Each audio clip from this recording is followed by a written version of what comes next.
You said to the UN Security Council last month, I can tell you from having visited what's left of Gaza's medical system that death on this scale has a sound and a smell that does not leave you.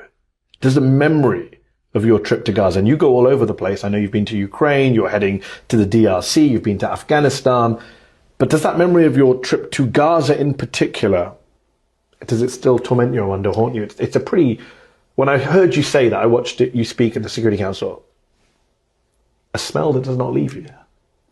So, you know, I have one of those passports that security agents love to confiscate. I've been to Darfur, I've been to Kupiansk on the Ukraine front lines, I've driven up through Syria just after the fall of the Assad regime.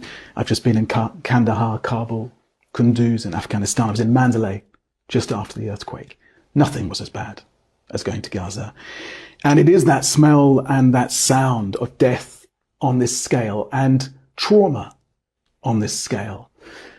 So often there is just silence, and you're just walking through these utterly desolate landscapes with people who aren't talking, and you're asking questions and trying to, everyone there, including all of our staff, is traumatized.